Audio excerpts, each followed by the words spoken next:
किस बात की प्यारे वहां खाली हाथ जाना है। धन्यवाद सभापति जी। फाइनेंस बिल 2025 पे आपने मुझे मेरी बात रखने का मौका दिया। सभापति जी, युवा बेरोजगार है, पढ़ा लिखा बेकार है, मिलता ना रोजगार है, ऐसी हमारी सरकार। सर, मैं अपनी बात को शुरू करते हुए मेरे मन में कुछ पीड़ाएं हैं, वो आपके सामने क्योंकि चेयर से ही कह सकते हैं। सर, बलिया की बेटी प्रिया चौहान जिसका शव सर पेड़ पे लटका मिला, तकलीफ दे है। सर, काशी हिंदू विश्वविद्यालय में पीएचडी के प्रवेश परीक्षा शिवम सोनकर को के साथ न्याय नहीं हो रहा है। सर, वो प्रवेश परीक्षा के लिए आंदोलन कर रहा है। संत कबीर नगर में राजभर समाज के घर जला दिए गए। मथुरा में होली पर दलितों पे हमला हुआ और जेल भी वही गए। गोरखपुर में एक 13 साल के लड़के को मार दिया। आज उसके परिवार से बात हुई, उसकी मां तड़प रही थी। सर, और बिहार में मौलाना फिरोज को पुलिस ने पीटा। अब मैं सर अब बजट पे आता हूं।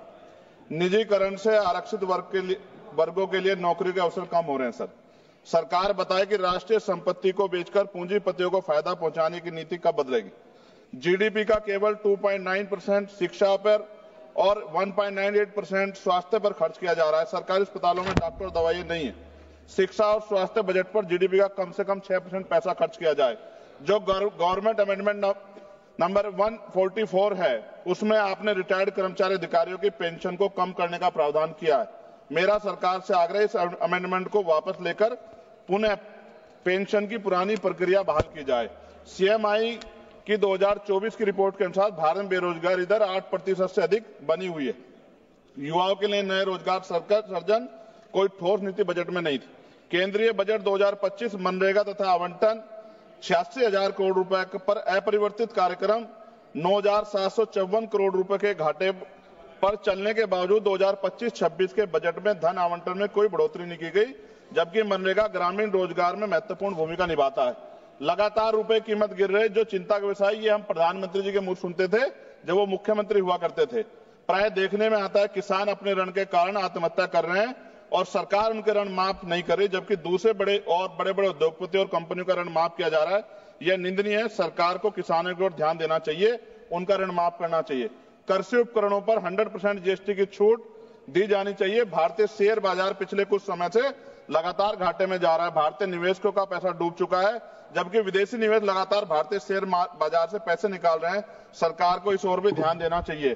कोई भी कर्मचारी अपने कुल वेतन पर वर्ष के अंत में टैक्स चुकाता है, परंतु उसके बाद भी खरीदी गई वस्तु पर कर देना पड़ता है। इस प्रकार के दोहरे कराधान से उसकी आर्थिक अक्षति होती है।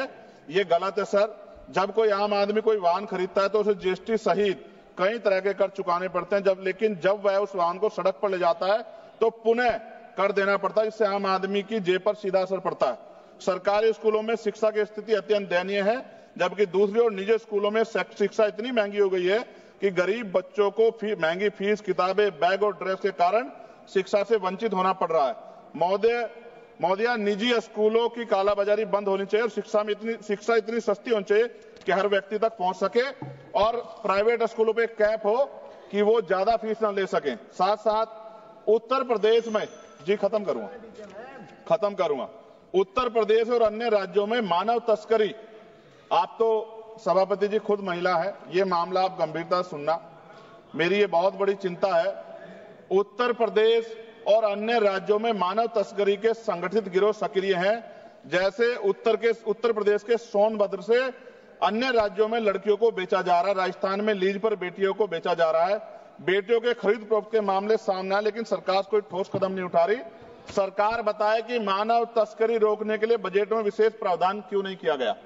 महिला सुरक्षा के लिए Nirbhaya fund, last page, Nirbhaya fund को पूरी राशि खर्च क्यों नहीं की जा रही है। फंड तो बना दिया निर्भया के नाम से, लेकिन खर्च नहीं करे। बेटियों की बिक्री रोकने के लिए राष्ट्रीय टास्क फोर्स का गठन किया जाना चाहिए। सभापति जी, ये मेरे हाथ में कटिंग है जिसमें लिखा है कि लीज पर बिक रही हैं बेटियां, कर्ज उतारने माता पिता भेज रहे हैं। एक इंपोर्टेंट ये है मैं पढ़ने के लिए, 8 साल की बच्ची 3.5 लाख में 3 साल की लीज पर दी गई, हर दिन में 5 से 10 बार दुष्कर्म। ये झालावाड़ राजस्थान की है। ये भारत है? ऐसा भारत जहां बेटियों को बेचा जाए, लीज पे दिया जाए और सरकार हाथ पे हाथ रखे तमाशा देखे, ये अच्छा नहीं है। अंत में न्यायपालिका में SC, ST, OBC व अल्पसंख्यकों की संख्या बढ़ाने पर सरकार क्या कर रही है। इन्हीं सब बातों के साथ मैं अपनी बात को खत्म करता हूं। जय भीम, जय भारत। आपका बहुत बहुत धन्यवाद। माननीय